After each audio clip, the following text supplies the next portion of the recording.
Good afternoon, I'm Steve Hensley. First at 4, Prestonsburg's businesses are celebrating summer with fun, food, and a few sales. WYMT's Buddy Forbes has more from the annual summer event.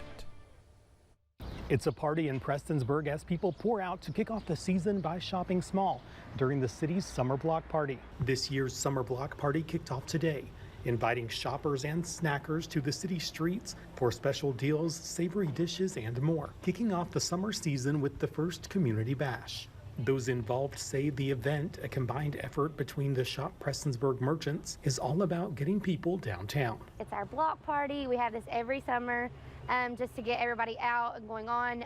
My store, we have sales going on. A lot of the other local downtown stores are having sales as well. Those involved say this is a great way to celebrate community and kick off the start of the summer season. In Prestonsburg, Buddy Forbes, WYMT Mountain News. The event is still going on now. Some stores will be open as late as 6 o'clock, so there's still a little time to head out if you're looking for something to do. Today, kids at Barberville's Thompson Park had the chance to enjoy free food, activities, and slushies, all in the name of learning. The Newborn Learning Trail in Knox County opened today. The trail features activities designed to improve kids ages 8 months old to kindergarten, language and literacy development. The trail is a partnership between Save the Children, the Tri-County Early Childhood Council, and the City of Barberville. Save the Children sees the importance of early childhood interventions and education. Having those children come into kindergarten ready to learn is very crucial for them to build a strong foundation for life.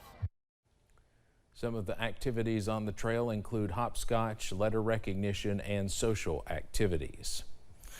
Well, think about your company. Is it eco-friendly? Is there a green space at the office? Well, about 75% of employees reportedly want those things. In a study, Essity, a global hygiene and health company, found a majority of people who have gone back to the office, at least part-time, want it to be more environmentally friendly. As many as 4 in 10 people who are job searching say they prioritize companies based on their reputation for sustainability, something researchers say companies should keep in mind if they are struggling to fill positions.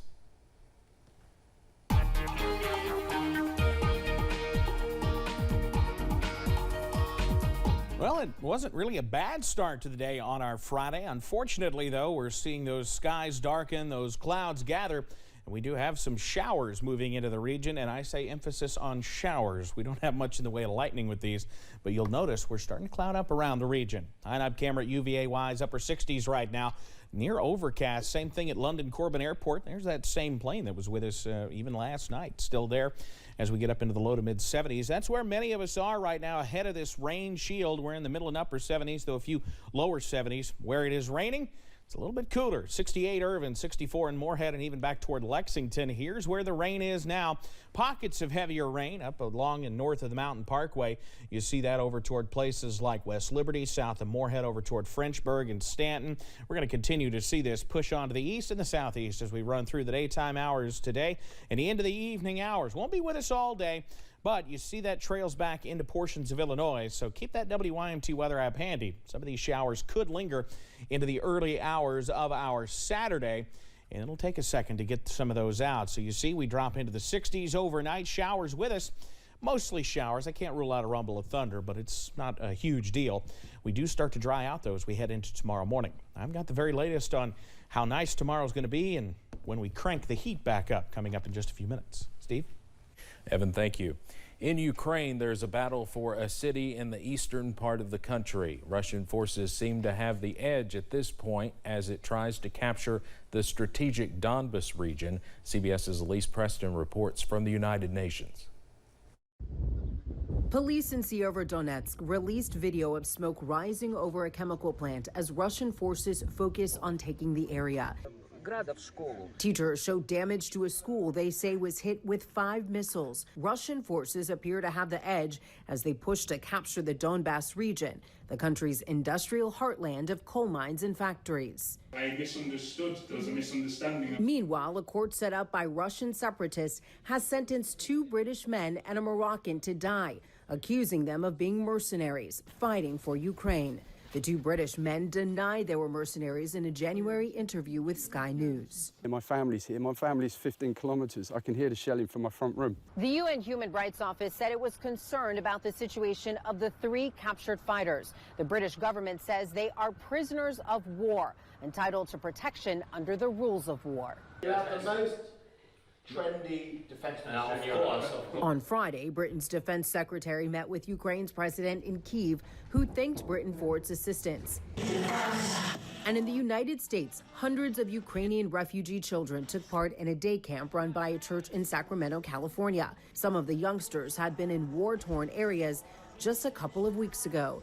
Elise Preston, CBS News, the United Nations. The 3 men sentenced to death have a month to appeal or face a firing squad. Most countries do not recognize the pro-Moscow breakaway republics. Almost all the countries consider the area part of Ukraine. Sacramento County Sheriff's Office Sergeant Rod Grassman said that an error at a California jail led to the wrongful release of a violent convicted felon.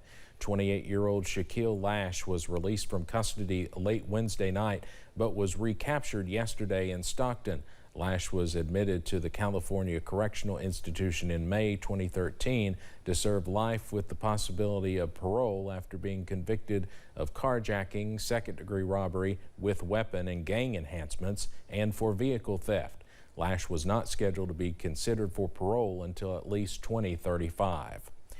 People at one California gas station were calling friends and family to fill up fast yesterday when an error on the pumps had gas selling for just 69 cents a gallon. Somehow the decimal point in the advertised price was mistakenly moved. $6.99 a gallon for premium became 69 cents a gallon. The mistake took management at the station 3 hours to fix. The last time gas prices on average were 69 cents a gallon was 1978.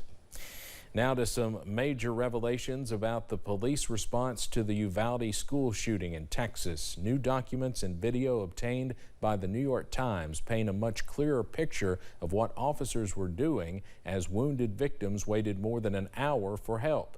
We're also hearing from the police chief believed to be in charge that day. CBS's Lilia Luciano has the story. New video footage reviewed by the New York Times allegedly reveals that for 77 minutes, at least 60 police officers gathered outside classrooms 111 and 112 and outside the school, waiting for the tools to breach the rooms. Some of the children and at least one of the teachers killed were wounded but still alive. A first responder told CBS News he worked for 45 minutes to save one of the teachers in an ambulance, but she didn't survive. At least 3 children died in hospitals. In the days after the massacre, authorities revealed that 911 dispatchers were receiving calls from children inside the classrooms pleading for help. But on Thursday night, the Texas Tribune reported that Uvalde School Police Chief Pete Arredondo told them he didn't know about the 911 calls because he chose to leave his radio behind when he went into the school, claiming the radios would have hampered his ability to confront the gunman. According to the Texas Department of Public Safety, School District Police Chief Pete Arredondo was in charge of the response. But the chief told the Texas Tribune he assumed someone else had taken charge. Despite weeks of reports, Arredondo ordered tactical teams not to breach the classrooms. He told the Tribune Thursday he did no such thing. Instead, he says he held his position outside the room for 40 minutes, pleading for tactical gear and keys to open what he described as a steel door impossible to kick in. Now, the community and investigators question whether the lives of injured children and teachers could have been saved in the minutes when officers stood still, waiting for keys, tactical gear, backup, and leadership. Lilia Luciano, CBS News. Let's head over to Wall Street now on this Friday. The Dow closes down more than 777 points. So a rough end to the week on Wall Street. We'll have more financial news in our next half hour. But straight ahead on First at 4, we highlight the stigmas and misconceptions people have about dementia during Alzheimer's and Brain Awareness Month. Plus, a weak system pushing into the region provides showers tonight. But what does it mean for the weekend forecast? Latest breakdown straight ahead.